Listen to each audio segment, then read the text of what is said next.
But the thing to know, this isn't a moment of complete understanding of this is my sister. Instead, you know when you're walking around and sometimes you see someone that you think you know, but upon further inspection, it turns out you don't know them?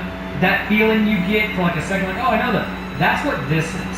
For some reason, the pattern of the face, the way maybe they sound or smell, it tricks the brain circuitry into autobiographical and emotional memory of the frontal lobe. Smells being a huge motivator of this, considering the olfactory bulb is located right under the prefrontal cortex, where memories are also stored. So that's why when you smell something, it triggers such a much stronger emotional memory. But as this happens, hormones, which happen in the frontal lobe, fires cohesively that disrupts the absolute chaos of the brain. This lightning strike of information floods through, stopping the attack system for like a second as the sister likely feels like she is.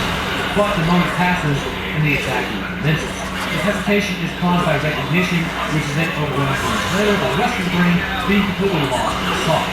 Because that's all it is, just a system that hasn't been completely destroyed and is then able to be fired for just a moment. It keeps talking to the police, supposed to talk to the rest of the brain, doing its job for that one, which just so happens to disrupt the attack pathway before it stops again, allowing for the chaos to resume.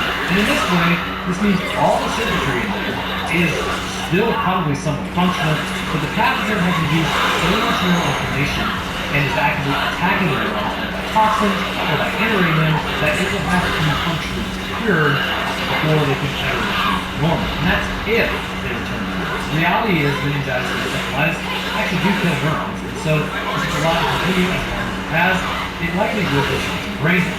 So then the question remains, what exactly is this? Well, first off, given its ability to bypass the blood-brain barrier, it's not an issue with bacteria. I think I've already given away what it is. Whatever. Enjoy the ride. As this would, if it was bacteria, this would likely just use up nutrients in the body, go out of control, and affect the whole body. And you would see a much more heavy immunological response to it. I guess it's sweating and fever and all that stuff. It's clearly not a fungal infection, as we see no evidence of it growing, and it would take way too much time for it to affect everyone else it does, unless it's the last of us. In this case, yeah, it's actually done videos in the last of us. So if you want to understand how that could happen, just go watch that. Anyways, it appears to be a fast virus, way faster than that's the reason to be, but it appears to be part of a specific family.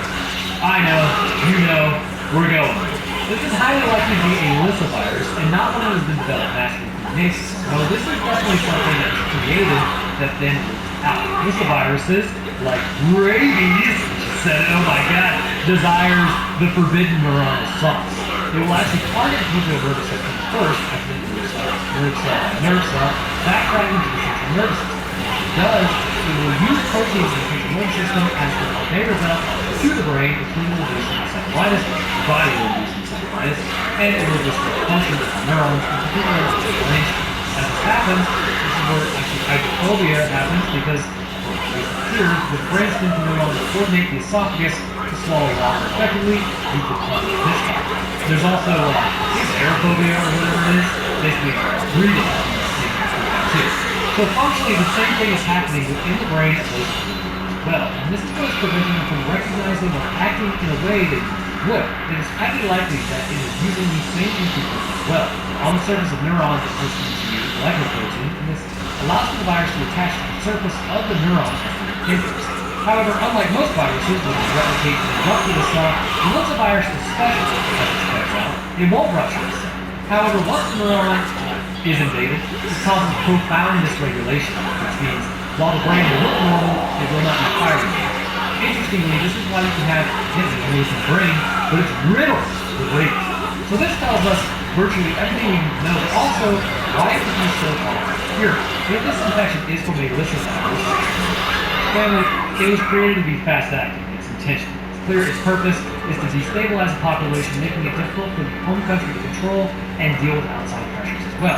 However, fundamentally, what you would need to do are so medically intensive that there's just no way to really prevent this logically with limited resources. Except you live in an area with unlimited resources for your population. What an absolute chat, because you're just that guy, I guess, of that country. First, you need to disrupt the sympathetic response. You functionally would need to paralyze the response by dumping massive amounts of nitric oxide to expand blood vessels, insulin to promote glucose uptake, which will kind of help to stop you from feeling so hungry, oxytocin to lower stress, and melatonin to decrease arousal. A coma